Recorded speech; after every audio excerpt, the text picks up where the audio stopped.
या अगर तुम आगे नहीं बढ़ सकते बस और नहीं और नहीं।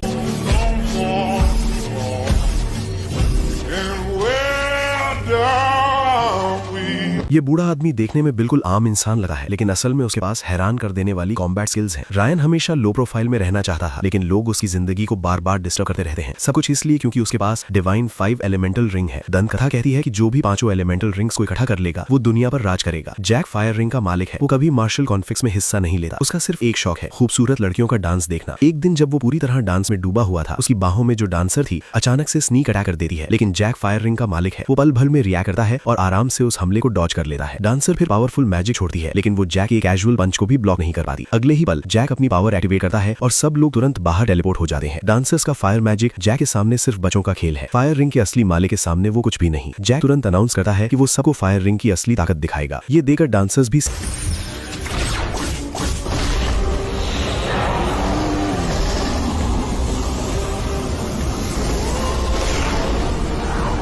सीरियस हो जाती हैं। तीनों मिलकर और भी ज्यादा पावरफुल मैजिक अनलीश करती हैं। वो वाटर मैजिक का यूज करके जैक को काउंटर करने की कोशिश करती हैं, लेकिन लावा बीस्ट के सामने उसका कोई असर नहीं होता। जैसे ही जैक उन्हें खत्म करने वाला होता है, अचानक से अनेक बड़े बड़े बेल उसकी तरफ फैल जाते हैं। वो वाइन्स लावा बीस्ट को कस के बांध लेते हैं। लावा बीस्ट फायर बेस्ड होने के बावजूद वाइन्स बिल्कुल नहीं डरती, बल्कि और ज्यादा टाइट हो जाती हैं। जो वहां आता है वो और कोई नहीं बल्कि जीचान है, जो 5 एलिमेंटल रिंग्स में से 3 का मालिक है। सिर्फ एक रिंग के साथ जैक बिल्कुल भी मैच नहीं कर पाता। एक ही पल में जीचान उसे मार देता है और फायर रिंग जीचान के हाथ में चली जाती है। अब जब लगभग सारी 5 रिंग्स इकट्ठी हो चुकी है, सिर्फ मेटल एलिमेंट रिंग बाकी है और उसका मालिक है रायन। रायन महसूस करता है कि खतरा उसके करीब आ रहा है, लेकिन वो खुद अब बूढ़ा हो चुका है। इसलिए इस आने वाली तबाही को रोकने के लिए उसे जल्दी से मेटल रिंग के लिए एक सक्सेसर ढूंढना होगा। और सब लोग जिसे एक टोटल लूजर के नाम से जानते हैं, वही जवान लड़का उसका चुना हुआ टारगेट बन जाता है। 5 रिंग्स हैं। जो भी उन सबको इकट्ठा कर लेगा वो दुनिया पर राज कर सकता है, और एक आदमी पहले ही 4 रिंग्स हासिल कर चुका है। अब सिर्फ आखिरी मेटल रिंग बाकी है। लेकिन किसी ने भी ये एक्सपेक्ट नहीं किया था कि मेटल रिंग का मालिक एक बेकार सा यंग लड़का होगा। उसका नाम जैक है। वो दुनिया के किसी भी मेटल को कंट्रोल कर सकता है, बस उसे खुद इसका पता नहीं है। लेकिन एक बूढ़ा आदमी उसके अंदर छिपी हुई ताकत को पहली ही नजर में पहचान लेता है।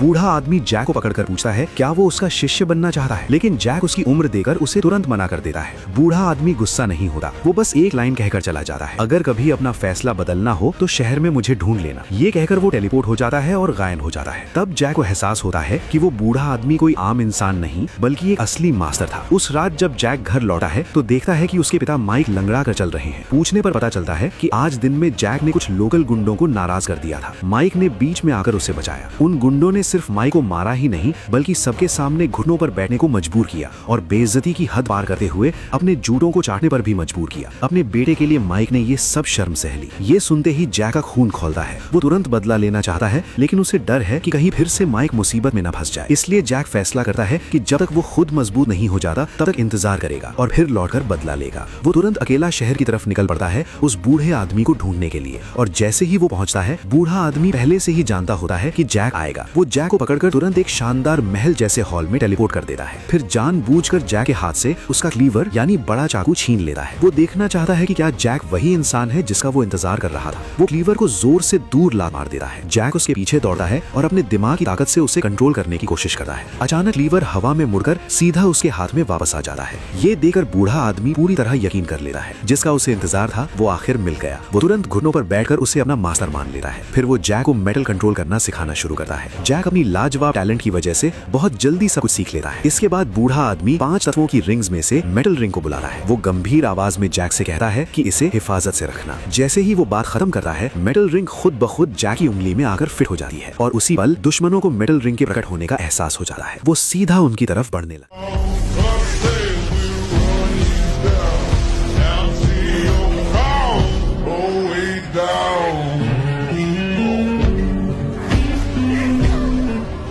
अभी कुछ ही पल पहले जैक ने मेटल रिंग हासिल की। जैसे ही वो रिंग उसके हाथ आई, उसके दिमाग की ताकत से दुनिया का हर मेटल उसके कंट्रोल में आ सका था। और कथा कहती है जो भी 5 रिंग्स इकट्ठा कर लेगा वो पूरी दुनिया पर राज करेगा। इस वक्त मेटल रिंग के अलावा बाकी 4 रिंग्स पहले से ही एक आदमी जीटीएन के पास हैं। लेकिन किसी ने ये अंदाजा नहीं लगाया था कि जैसे ही जैक ने मेटल रिंग पहनी, दुश्मन तुरंत सामने आ जाएंगे, बिना एक पल गवाए हमला कर देंगे।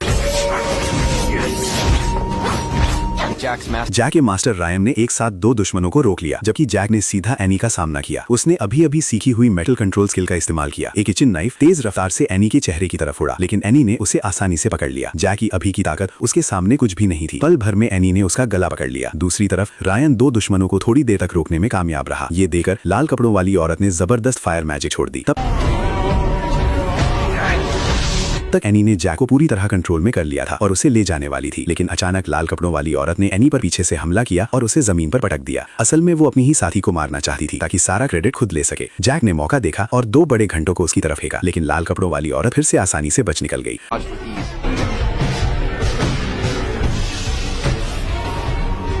अगले ही पल जैक खिड़की से बाहर जा गिरा। मौत के मुंह में गिरने वाला था। एनी ने तुरंत टेलीपोर्टेशन का जादू किया, पल भर में उसके सामने पहुंचकर उसे पकड़ लिया, लेकिन लाल कपड़ों वाली औरत भी उनके पीछे खिड़की से बाहर आ गई और एक भयंकर आग का ब्लास्ट छोड़ दिया जो उन्हें राख बना देता। आग टकराने से एक पल पहले एनी ने नीचे की तरफ टेलीपोर्ट स्पेल कास्ट किया। दोनों वहां से गायब हो गए और मुश्किल से बच गए, लेकिन एनी उस ब्लास्ट से लग गई और वहीं बेहोश हो गई। रायन इतना खुशकिस्मत नहीं था। वो लाल कपड़ों वाली औरत से हार गया और उसे जीटीएन के पास ले जाया गया। लाल कपड़ों वाली औरत ने अपनी करतूत छुपा ली और सारी गद्दारी का इल्जाम एनी पर डाल दिया। ये सब सुनने के बाद जीटीएन ने फैसला किया कि अब वो खुद मैदान में उतरेगा। उसने अपना हाथ आगे बढ़ाया और झील के अंदर से ढेर सारा सोना बाहर खींच लिया, सिर्फ इसलिए क्योंकि उसके पास गोल्ड एलिमेंट रिंग थी। इस दुनिया में 5 रिंग्स हैं और जो भी उन सबको इकट्ठा कर लेगा वो पूरी दुनिया पर राज करेगा। डेमन किंग पहले ही 4 रिंग्स हासिल कर चुका था और आखिरी गोल्ड एलिमेंट रिंग जैक के हाथ लग गई थी। इसलिए कल रात वो और एनी शिकार बने हुए थे। खुशकिस्मती से एनी ने बिल्कुल वक्त पर एक पोर्टल खोल दिया और वे मुश्किल से बच निकले। जिंदगी भर गरीबी में जीने वाला जैक पहली बार इतना सोना देख रहा था, लेकिन खतरे के बारे में सोचने के बजाय उसके दिमाग में सिर्फ उसे खर्च करने का ख्याल आया। इसलिए वो एनी के पास गया और उससे टेलीपोर्टेशन मैजिक सिखाने को कहा। एनी ने कहा कि ये स्पेल बहुत मुश्किल है, लेकिन जैक ने सिर्फ एक बार देकर ही उसे समझ लिया और तुरंत अपने गांव टेलीपोर्ट हो गया। एनी हैरान रह गई। घर वापस आते ही जैक बिल्कुल बदला हुआ इंसान लग रहा था। मैजिक से पाया हुआ सोना लेकर वो अंधाधुंध खर्च करने लगा और यही फैसला उसे जिंदगी भर पछताना पड़ेगा। तभी उसकी गर्लफ्रेंड केट को एक लोकल गुंडा परेशान कर रहा था। जैक ने महंगे कपड़े पहने और उसके सामने जा खड़ा हुआ। गुंडे ने जैक को देकर उसे सबक सिखाने की कोशिश की, लेकिन जैक ने जेब से सोना निकाल दिया। गुंडे का रवैया तुरंत बदल गया। जैक ने उसे थप्पड़ मारा और भगा दिया। गुंडा सोना लेकर मुस्कुराता हुआ चला गया।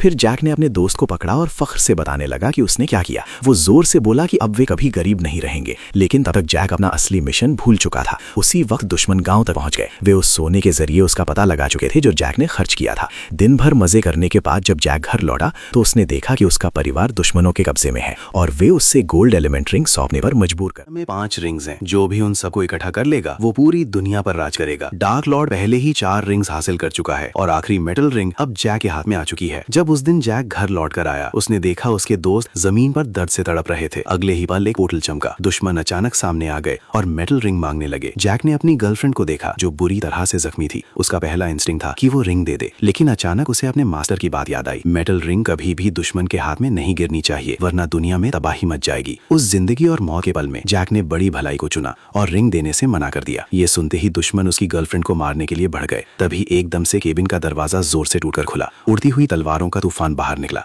एक दुश्मन बच नहीं पाया और तुरंत खत्म हो गया। सबके लिए सबसे बड़ा शौक ये था कि बाहर आने वाला इंसान जैक का पिता माइक था। माइक अभी मेटल रिंग का पहला मालिक रह चुका था। दुश्मनों से बचने के लिए वो सालों से यहीं छुकर रह रहा था। उसने जैक से कहा कि सबको लेकर यहाँ से निकल जाओ, ये जगह वो खुद संभाल लेगा। ज्यादा वक्त नहीं लगा और माइक ने सब दुश्मनों को हरा दिया। सबको लगा सब खत्म हो गया, लेकिन तभी माइक के पैरों के नीचे से बेलें निकलकर उसे लपेटने लगी। जैक की गर्लफ्रेंड भी फंस गई। डार्क लॉर्ड खुद सामने आया। उसने सिर्फ अपना दायां हाथ हिलाया और वो बेलें उनके शरीर को चीर गईं। जैक अपने अपनों को गिरते हुए देख रहा था और कुछ भी नहीं कर पा रहा था। आखिरी पल में उसका मास्टर रायन आ गया। उसने टेलीपोर्ट स्पेल का यूज किया और जैक को वहां से ले गया। जैक ने रायन से भीख मांगी कि उसे वापस ले चले ताकि वो सबको बचा सके। रायन ने उसे शांत रहने को कहा, लेकिन जैक नहीं माना। तब रायन ने उसे जोर से थप्पड़ मारा। तब जाकर वो संभला। जब जैक ने खुद पर कंट्रोल पाया, उसने रायन से पूछा, क्या सब कुछ बदलने का कोई तरीका है? रायन ने कहा है, लेकिन बहुत मुश्किल है। एक आर्टिफैक्ट है जिसका नाम ब्लैक लोटस है। वो समय में सफर कर सकता है, लेकिन वो सिर्फ हर 50 साल में एक बार खिलता है। जैक को डार्क लॉर्ड को फायर रिंग हासिल करने से पहले रोकना होगा और जैक जानता था अगर वो फेल हुआ तो सब कुछ बर्बाद हो जाएगा।